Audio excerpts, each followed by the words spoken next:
Bueno, gracias, no me lo dijeron antes. Entonces, avanzando los comentarios hasta el esquema que les mostré. Entonces, les decía que estos dinamos pueden ser a la vez motores de corriente directa. Y el voltaje generado depende de los tres aspectos que están señalados ahí en la presentación. Bien, existe otra forma de hacerlo que es a través de un alternador, en donde así en la forma más simple, si yo hago girar un imán en medio de una espira o de una bobina, y yo le pongo un voltímetro en las dos puntas de la bobina, me va a registrar un voltaje que cambia de polaridad y corresponde a la corriente alterna. Este es otro esquema un poco más sofisticado, pero en esencia es similar. Y el campo magnético que gira, pues corresponde al inductor, y el inducido está representado pues por el conjunto de bobinas que están quietas y hacen parte pues del estator. Bien. Aquí hay otro aspecto adicional, como es corriente alterna, entonces se incorpora otra variable que es el ciclaje, que dicho sea de paso, pues toda la corriente o el voltaje que se usa a nivel general tiene estas características, tiene variación en la polaridad, y universalmente pues existen dos esquemas que están adoptados en el mundo. En Europa se trabaja con 50 Hz y en América con 60 Hz. Es decir, que en Europa cambia la polaridad 50 veces por segundo y aquí en América 60. Entonces eso es para tenerlo en cuenta en la operación de los alternadores que me van a generar la energía eléctrica que yo necesito en mi planta. Entonces ese parámetro se fija para pues estandarizar la construcción de motores, para garantizar el manejo de los distintos voltajes, porque generalmente para evitar pérdidas por transmisión, el voltaje que se maneja en una hidroeléctrica, por ejemplo, puede superar los 500.000 voltios, que deben adecuarse. Es por eso que se trabaja en corriente alterna, por la facilidad que tiene el usuario de manipular el voltaje necesario para su operación, repito, para su uso individual. Bien, el ciclaje depende, pues uno lo intuye, de la velocidad de rotación en este caso el campo magnético inductor, el número de pares de polos, como está construido el estator y el mismo inductor.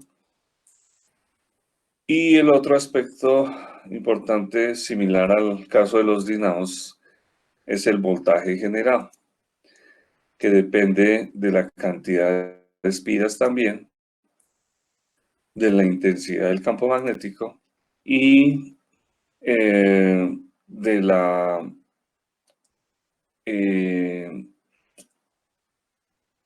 de la otra variable, que sería en este caso la velocidad de rotación. Entonces les tenía un video que nos permite El alternador es la máquina clave en una planta eléctrica. Es capaz de generar corriente alterna. conocer mejor estos aparatos. Al alternador también se le conoce como un generador síncrono. Un alternador produce electricidad mediante inducción electromagnética. Para generar electricidad en una espira, se hace rotar la espira respecto a un campo magnético estacionario, o se hace rotar a un campo magnético respecto a una espira estacionaria. Este segundo método resulta técnicamente más sencillo y es el que se usa hoy en día en un alternador. La inducción electromagnética es proporcional al número de espiras, por eso usamos múltiples espiras, en lo que podemos llamar indistintamente arrollamiento, bobina o devalado. Las dos partes principales de un alternador son el rotor, y el estator. La RAE defiende aparentemente con poco éxito la pronunciación estator. El rotor gira dentro de un estator que no se mueve, por eso se llama estator, por permanecer estático respecto al rotor. Simplemente en nuestros cálculos vamos a reservar la letra N para indicar velocidad del rotor expresada en vueltas por minuto. El rotor es un electroimán y al girar produce un flujo electromagnético variable. Por otra parte, el estator aloja un devanado. Complementaría como el entendimiento del funcionamiento de estos equipos y asimismo pues nos permiten entender cómo es que dentro de nuestro ciclo se debe funcionar para lograr una estabilidad tanto en los voltajes generados como en el ciclaje, que también debe ser constante según la región o el sitio donde estemos operando. Entonces, retomando nuestro ciclo en el diagrama TS, si lo que aquí vemos es la operación en carga nominal, es decir, a la turbina le está llegando vapor directamente desde la salida de la caldera, en este caso sería del sobrecalentador de la caldera. Esas serían como las condiciones 2, 3S y 3 óptimas para ese proceso. La turbina está acoplada, según lo que vimos, a un reductor de velocidad que no es sino una especie de caja de cambios, pero fija. Casi siempre, como su nombre lo indica, reduce la velocidad para evitar esa centrifugación que se puede dar en el generador. Y entonces, de todas maneras, el eje que está moviendo el generador va a tener que funcionar a una velocidad constante. Que, bueno, esta es una vista del reductor. Decíamos que la velocidad del generador debe ser constante para asegurar el ciclaje de operación. En Colombia serán 60 Hz. Para lograr eso, se cuenta con un controlador de velocidad que en un momento miraremos cómo se acopla a la operación de la caldera. Ese controlador de velocidad además tiene un sistema de seguridad que hace que dentro de dos niveles de velocidad ajustado como el set point, los que ya vieron control, y existe para ese set point un gap, o sea, un máximo y un mínimo dentro de los cuales debe operar. Si por alguna razón ese máximo se supera o el mínimo no se logra, entonces para evitar daños en los equipos acoplados, ese controlador va solidario o va actuando sobre una válvula de disparo que es o totalmente abierta o totalmente cerrada, para evitar, repito, daños no solamente en los elementos eléctricos que están acoplados al sistema, sino que el mayor problema que puede presentarse es un desbocamiento de la turbina, es decir, cuando se sobrepasa esos niveles de velocidad que pueden asimismo dañar el generador, como también la turbina corre peligro en un evento como ese. Entonces, esa válvula de disparo está incorporada al sistema para ese propósito.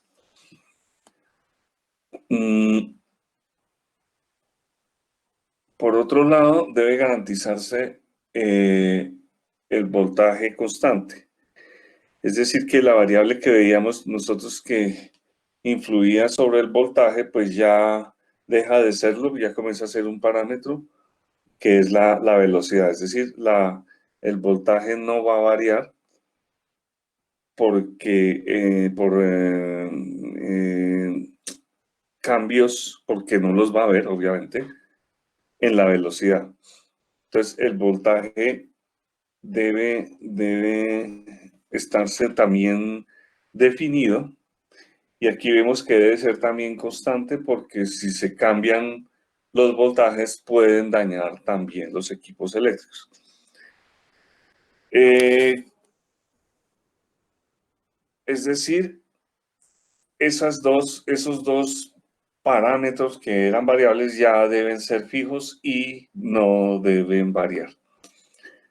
Sin embargo, dentro de la operación pueden ocurrir cambios, sobre todo en la carga.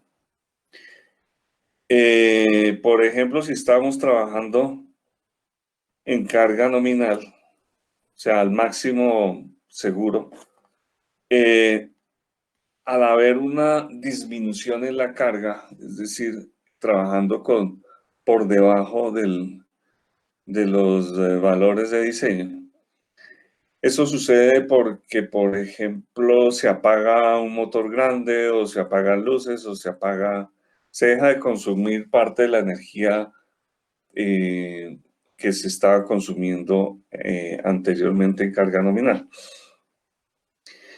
Eso hace que el voltaje generado comience a subir si uno apaga un motor. Entonces, eso es detectado inmediatamente por un regulador por el regulador de voltaje que tenemos allí incorporado, que está acoplado a las bobinas de excitación, o sea, las que generan el campo magnético inductor. Entonces, eso hace que para bajar el voltaje generado, se baja también el voltaje de excitación. Eso hace el regulador. Y eso hace que el campo magnético también se disminuya. Al disminuir el campo magnético, eso hace que se libere esa fuerza de resistencia que se da con el campo magnético hacia el rotor. Es decir, que aquí en este eje vamos a tener menos fuerza de resistencia al giro, y entonces eso hace que la velocidad instantáneamente se aumente, la velocidad del rotor. Pero a la vez, ese como inicio del incremento de la velocidad es detectado por el control de velocidad del eje, y ese también está acoplado a la válvula de regulación de la línea de vapor que apareció acá. Eso genera una estrangulación en la línea de vapor que disminuye el flujo y a la vez disminuye la presión de entrada del vapor a la turbina. Y por eso es que se da este movimiento de los puntos cuando el controlador de velocidad actúa sobre la válvula de regulación, y a su vez la válvula de regulación me condiciona la cantidad de vapor, y a su vez está cambiando la presión de entrada a la turbina. Eso hace que mis puntos 2', 3' y 3'S pues cambien de ubicación y como vimos antes, pues la condición de óptima con que estábamos trabajando se cambió. Es decir, que ya mi ciclo termodinámico está funcionando menos eficientemente.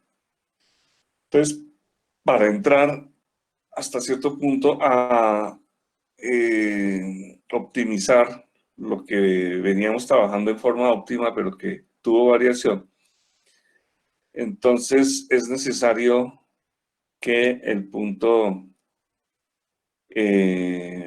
bueno, aquí percibimos la disminución del flujo de vapor,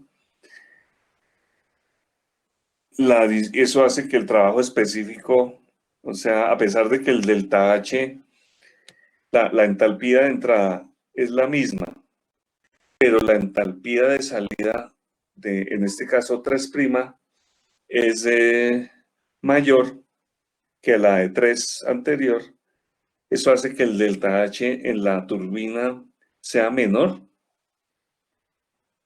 El trabajo específico disminuye, pero a la vez como disminuyó el flujo de vapor, entonces el trabajo total cambió, disminuyó. O sea, hay dos efectos asociados a ese cambio, que son cambio del TH para la evaluación del trabajo específico y el cambio del flujo, que al multiplicarlo por el del TH específico me da un mayor trabajo neto, trabajo total, perdón, neto distinto, inferior, y obviamente tendrá que estar en un valor que es el requerido por el generador para esa carga inferior que se le está asumiendo a la línea eléctrica.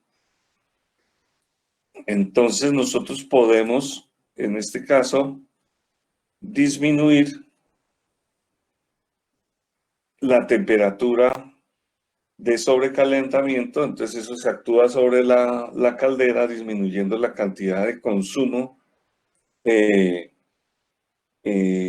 calor, de combustible, en este caso se va a tener esa consecuencia, la disminución de consumo de combustible, la disminución en la temperatura de salida del sobrecalentador y la ubicación del punto 3 en la condición de vapor saturado nuevamente para entrar en régimen óptimo. Pero adicionalmente ya establecemos la entalpía de salida, es decir, va a haber menos pérdidas en el condensador porque 3 está como vapor saturado y aquí lo que bajamos fue la entalpía de la salida de la caldera, que es la misma entrada a la turbina.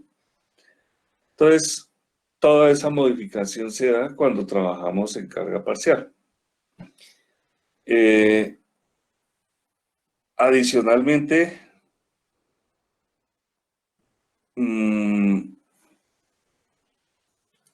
a la disminución de la eficiencia del ciclo, pues se tienen otros aspectos. Finalmente, hay otra válvula totalizadora que también es on-off, que es una válvula manual, que pues dependiendo de si yo voy a arrancar esta operación desde el punto de apagado, pues es la que me permite iniciar el proceso de operación, o la cierro sencillamente si necesito hacerle mantenimiento a la planta y tener esto en condición de apagado. Esas son como las tres válvulas principales que existen sobre la línea de vapor entre la caldera y la turbina.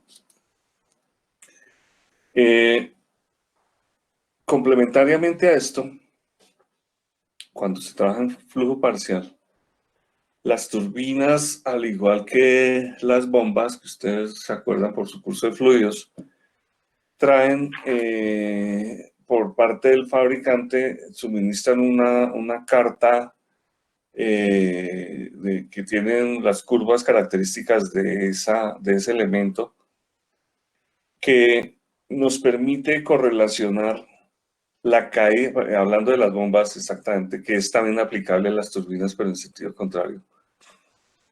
En las bombas recuerden que hay una gráfica que nos relaciona la caída de presión, que generalmente está ubicada en el eje de las ordenadas, el eje Y, o cabeza de presión que llaman, y en las abscisas se dan el caudal o el flujo másico correspondiente. Y dentro de ese plano coordenado hay unas líneas de eficiencia constante. Incluso, si ustedes se acuerdan, también hay como una discriminación si la bomba está funcionando a 1750. Teóricamente deberían ser, de acuerdo con lo que vimos, 1800 revoluciones por minuto, que es casi la mitad de lo que corresponde al ciclaje que aquí en Colombia se da, que son 60 Hz, porque están acopladas a motores eléctricos que funcionan con esas características. Y 3600, generalmente, dependiendo de cómo esté construido el motor eléctrico que la mueve. Entonces, que a veces hay generalmente una variación pequeñita del orden de para 1800 son 1750, esa disminución de 50 corresponden a las pérdidas por histéresis, o sea, no se logra el sincronismo total. O 3500 cuando el motor teóricamente debería funcionar a 3600. Entonces,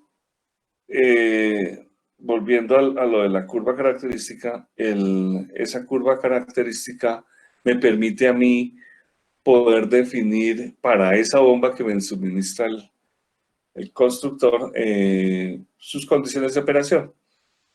Igualmente para las turbinas existe una curva característica que correlaciona la caída de presión, en este caso, no cabeza sino caída, en el eje de las ordenadas me relaciona el flujo másico, que para el caso de las bombas sería el caudal, y también hay unas líneas de eficiencia de acuerdo con las revoluciones de la turbina.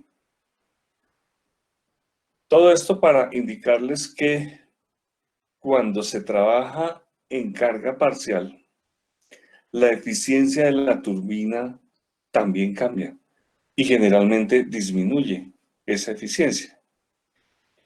Y entonces, en últimas, estaríamos modificando la eficiencia del ciclo por esos tres aspectos. La variación de la eficiencia de la turbina, la disminución del trabajo específico y la disminución del flujo de vapor. Y eso me garantiza un voltaje constante y una velocidad un ciclaje constante, de acuerdo con la velocidad del generador constante. Entonces, para poder resolver un ejercicio que contemple esos tres aspectos, pues sería necesario disponer de la ecuación, ustedes se acuerdan el CB de las bombas, de las válvulas, perdón, que dependiendo también de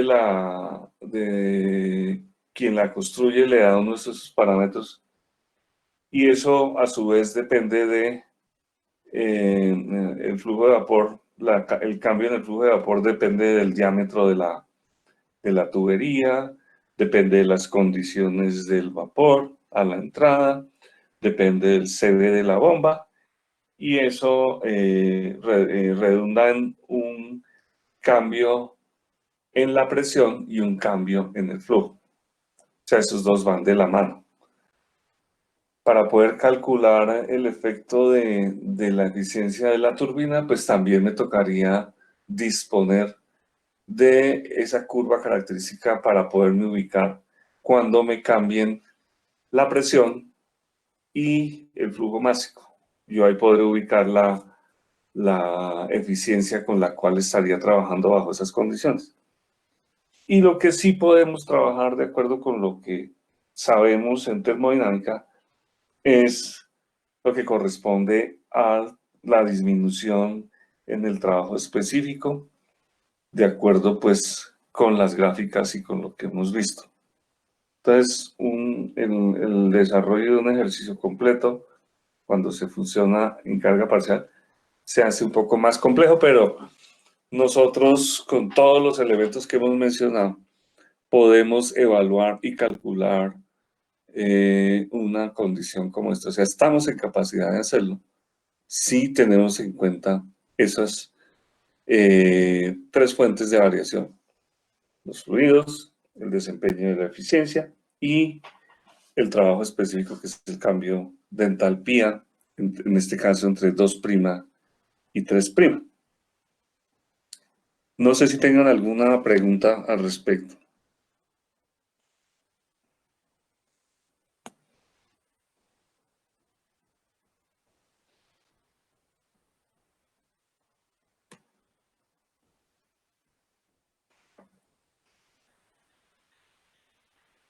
¿Nada? Bueno, eso para tenerlo en cuenta pues, en el momento en que se requiera realizar esos cálculos.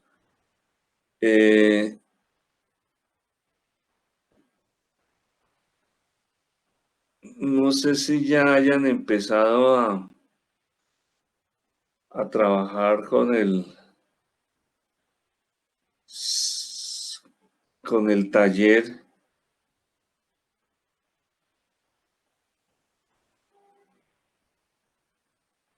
y qué dificultades hayan presentado o se les haya presentado hasta el momento.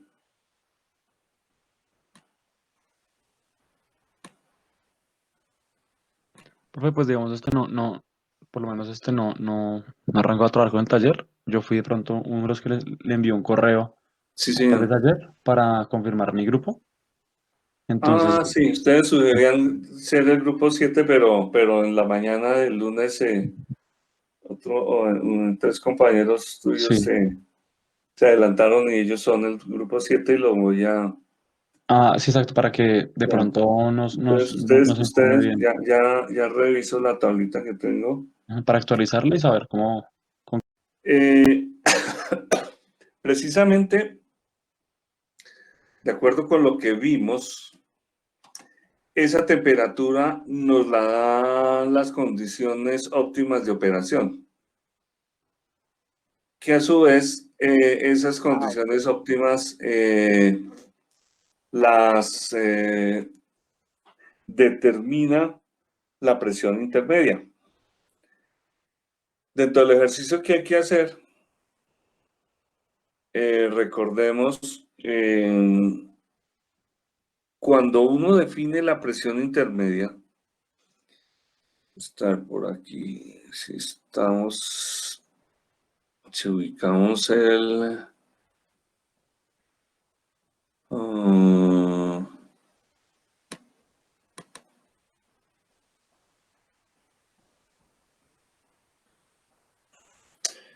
fíjense en esta gráfica que al definirlas, si nosotros definimos a nivel gráfico, que obviamente numérico también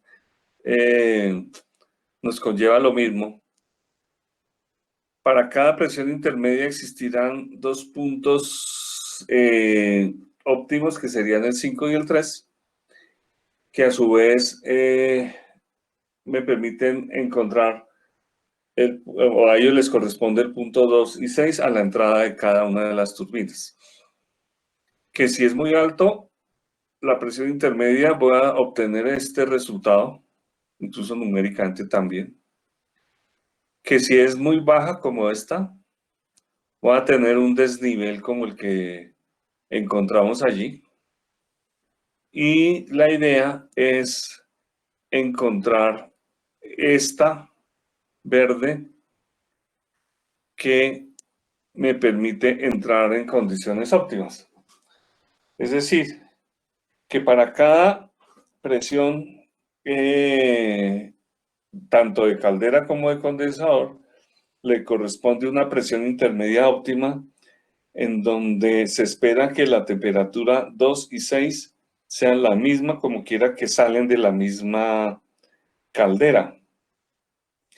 Entonces, lo que se hace con el recalentamiento es recuperar el nivel térmico correspondiente. Y recordemos que en esa determinación hay una primera aproximación mencionada acá que recurre, o mejor, en ella para ello se recurre a una ecuación, que es la que se está mostrando allí en este momento.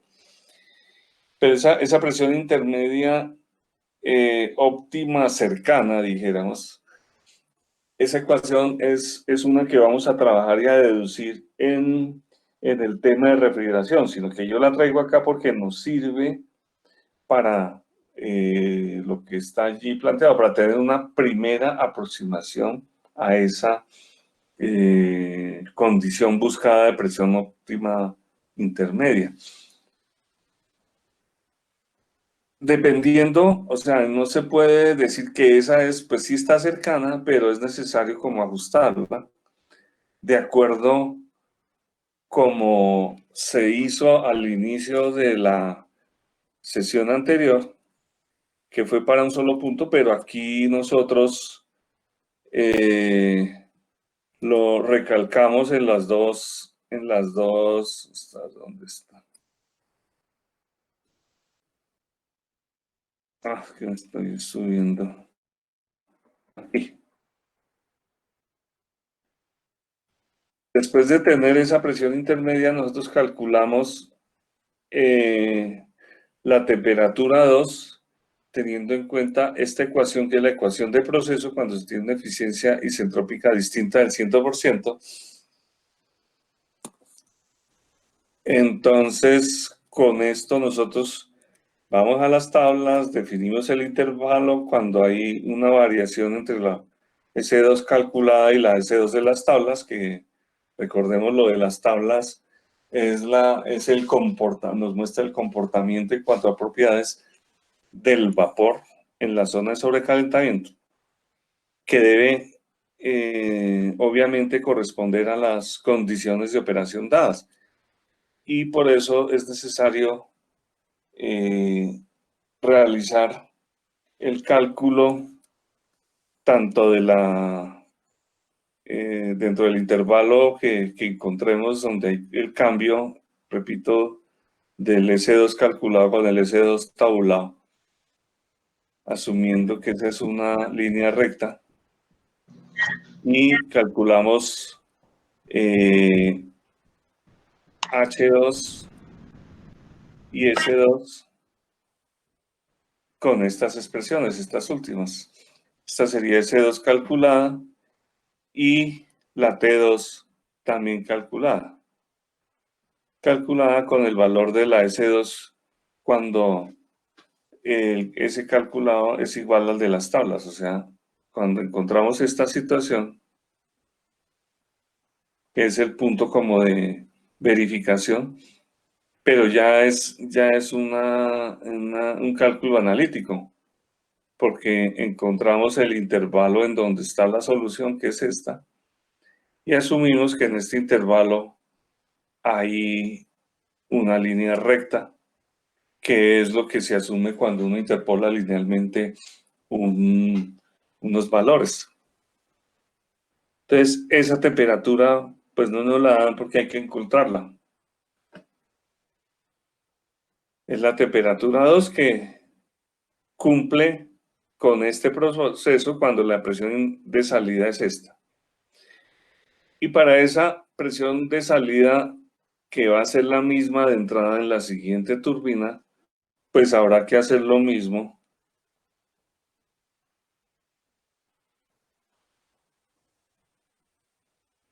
para el punto 6, que aquí se cambia todo, pero correspondiente al proceso 6.3. Aquí estamos en 6.3, aquí en 2.5. La expansión 2.5, la expansión 6.3. Sí, está claro. Creo que me puedes repetir que es el subíndice A. A es un punto cualquiera. Es una iteración cualquiera. Eso lo vimos en la sesión anterior. O sea, volviendo acá. Bueno, esto es para la situación en donde nos toca calcular 2 veces la temperatura. Pero entonces miremos rápidamente lo que se trabajó en la sesión anterior.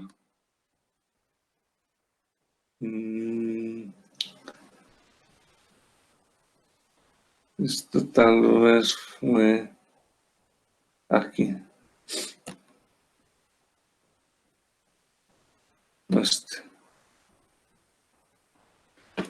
Cuando las turbinas no son isentrópicas, que es el caso que nos ocupa en el taller, que es lo mismo, tenemos una sola expansión, 2-3, que si no es isentrópica, fíjense que para conservar la condición óptima, el punto 3 debe estar ubicado en la misma situación, vapor saturado a la presión del condensador.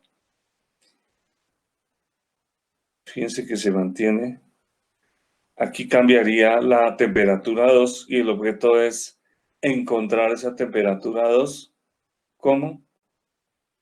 Utilizando, obviamente, la expresión para la eficiencia isentrópica, que es la relación entre los trabajos. Rápidamente calculemos eso, que no es más que el cambio la relación de cambios de entalpía correspondientes, despejando esa entalpía 2 en función, en este caso, de las eficiencias y de las 2 salidas 3, que para el caso de lo que ocurre en el condensador, se puede establecer la calidad en términos o en función de las entropías,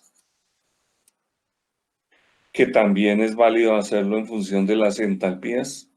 La entalpía del punto menos la entalpía del líquido saturado sobre H sub Fg, análogamente. Y aquí sencillamente despejamos la entalpía del punto 3, que es la que está aquí en el segundo miembro de la igualdad última de esta ecuación.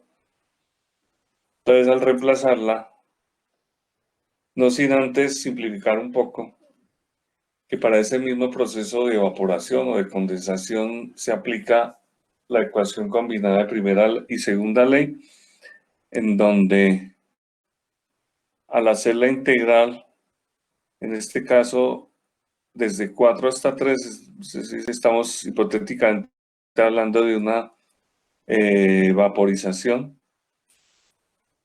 que se da a presión constante. Eso significa que al hacer la integral al lado y lado nos resulta la temperatura multiplicada por el delta de entropía y debe ser igual al delta de entalpía, o sea, H sub Fg para la vaporización. Y eso significa que la temperatura es la relación de H sub Fg sobre S sub Fg. Y anotábamos que si uno mira en las tablas y hace el ejercicio de relacionar esos dos, H sub Fg con S sub Fg nos da exactamente la temperatura absoluta. Y todo esto con el propósito de simplificar, es decir, reemplazar a T3 por lo que está en el óvalo de abajo, y luego incorporarlo a la ecuación para H3S, y ese H3S después, ¿qué pasó? Se me fue fácil. Ese H3S después reemplazarlo acá. En última, la ecuación nos queda como lo tenemos allí, pero sabiendo que la entropía del punto 3S es exactamente igual a S2. Todo ello para tener la ecuación para el proceso que nos relaciona a H2 con S2, que es esta misma. O sea, esta última es esta. Y las únicas variables son H2 y S2. Sabemos que en el punto 2 hay 2 grados de libertad, de acuerdo con la regla de las fases de Gibbs, y uno de ellos lo estamos agotando con la presión de la caldera. Y el otro puede ser o la entalpía, o la entropía, o la temperatura, o el volumen específico, pero aquí como ya tenemos la ecuación dentro de proceso, que sería esta, o sea, esta ecuación es para el proceso de expansión no isentrópica en una turbina. Y tiene en cuenta los puntos de entrada y de salida. H2, S2 y el punto 3. Entonces decíamos que este despeje a H2 en función de S2 no es tan favorable porque en el denominador no tenemos un valor que se acerca a cero en la medida en que el proceso en la turbina sea más isentrópico, este valor se acerca a cero y entonces H2 tiende a infinito, y entonces en un proceso iterativo nos genera una situación que es divergente, que lo más aconsejable es tener esa ecuación de proceso en estos términos, S2 en función de H2, para lo cual el proceso que uno establezca con el ánimo de conseguir el punto 2 es más sencillo. Aquí lo tenemos nuevamente. Y aquí, pues sencillamente, tenemos la ecuación de proceso, S2 en función de H2, y como no tenemos una relación termodinámica para el vapor de agua, propiamente dicho, porque no tenemos la ecuación de estado que a su vez nos permitiría esa correlación entre S2 y H2 del agua en fase de vapor sobrecalentado, entonces la única información que disponemos es de las tablas, y para eso hacemos una iteración A, en donde sabemos que en las tablas están descritas las isóbaras a distintas presiones. En cada una de ellas, para cada temperatura, existirán. Aquí se agota el otro grado de libertades con T y me define H y S. Y de pronto B específico y de pronto U sería la energía interna. Entonces, en la iteración A vamos a tener esos valores en las propiedades que, si nosotros usamos el valor de la entalpía en la ecuación de proceso, encontramos lo que sería el S2 calculado para esa entalpía. Y la idea es como comparar, porque deben cumplirse tanto la ecuación de proceso como la correlación termodinámica, en este caso la correspondencia entre H y S a esa temperatura y esa presión. Entonces puede que sea mayor o menor. Hacemos otra iteración B. Lo mismo para esa temperatura nueva. Calculamos S2. Que en el momento en que haya una situación en donde se cambien el sentido de mayor a menor o menor a mayor, lo tabulado con lo calculado, en ese intervalo es donde estaría la respuesta que buscamos. Y para ese intervalo, como las tablas nos presentan valores discretos, entonces en ese intervalo es donde está la respuesta y ese intervalo lo linealizamos para, mediante una interpolación lineal, que sería como la ecuación que nos correlaciona las propiedades entalpía y entropía en ese intervalo. A través de la pendiente del intervalo, entonces despejamos a H2 para poderlo utilizar en la expresión de proceso. O sea, ahí tenemos las dos ecuaciones con dos incógnitas. Hacemos el proceso algebraico correspondiente. Calculamos S2. S2 nos permite calcular a H2. Y a su vez con H2 y para la ecuación de interpolación podemos utilizar o bien la entalpía o bien la entropía, poder calcular T2, es decir, la temperatura que me cumple tanto el proceso con salida en vapor saturado en el punto 3 y esa eficiencia isentrópica de la turbina. Entonces ya con eso definimos y calculamos el punto 2. Entonces en el caso del taller es hacer esto dos veces. Uno para la expansión 2.5 y otro para la expansión 6.3. Y en ese caso estaríamos nosotros comparando las temperaturas que nos den T2 con T6. Sí, quedó claro. Profe, yo tengo una pregunta. Sí, dime. Para el caso de la expansión de 2 a 5, se usa la Sí. eficiencia que nos das acá de la turbina. Para el caso de la expansión de entre 6 y 3, ¿se usa Sí. esa misma eficiencia? Lo que Sí, pasa es que señora, son aquí sí. turbinas diferentes. Sí, como ahí en lo general nos dicen que las eficiencias son de ese valor, sí, usan las mismas.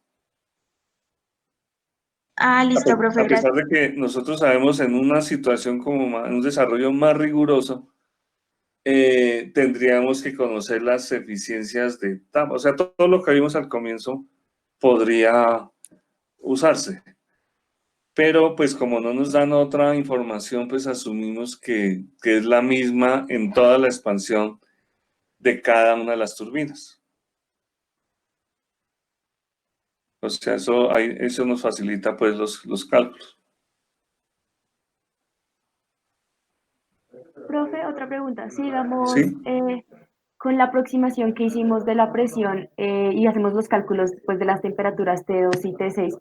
Si esas temperaturas no nos llegan a dar igual, o sea, nos toca proponer a nosotros otra presión diferente a la que hicimos con la aproximación.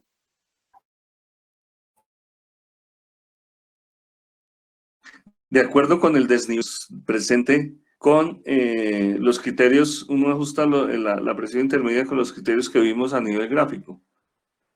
Si T2 es menor que T6, entonces nos toca bajar la presión intermedia para que suba T2 y baje T6. Y lo contrario, si llega a resultar así. Ah, listo, Por eso gracias. era que decía, les mencionaba yo que eso era más o menos una dos procesos iterativos, uno para cada temperatura, en medio de otro proceso iterativo que es ajustando la presión. Y que por eso era conveniente utilizar una buena primera aproximación, que es la que nos da la ecuación que les di, que se usa en refrigeración. ¿De acuerdo? ¿Alguna otra inquietud? Profe, qué pena. De la trampa de vapor, ¿a qué calidad es que sale el vapor? De la trampa de vapor. Aquí miremoslo en una de las que vimos. Ah.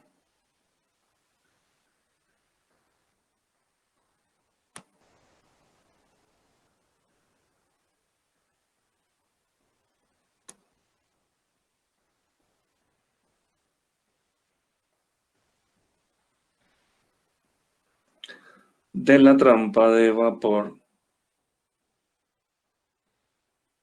vemos que, pues, si bien en el caso que estamos viendo que es el ciclo regenerativo, con el intercambiador cerrado, de la trampa de vapor aquí, pues dijéramos que la calidad no es tan importante. Aquí lo importante para el análisis es el valor de la entalpía, que en este caso corresponde H10 sería igual a H8, porque se trata de una estrangulación en una válvula que solamente permite el paso del líquido saturado que está acá, pero que al bajar la presión ya no conserva esa condición de líquido saturado, sino de mezcla líquido-vapor, porque hubo una condensación. Ya para el caso donde tenemos los dos, ¿dónde está aquí?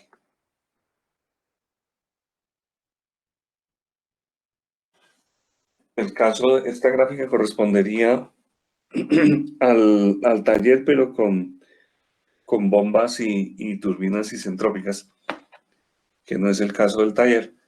Entonces, la entalpía de 12 será la misma entalpía de 11. La calidad uno la podría calcular con esta entalpía. Y las entalpías sub F y sub G del punto 8 y 7 respectivamente. Ok, sí, señor, profe. Gracias.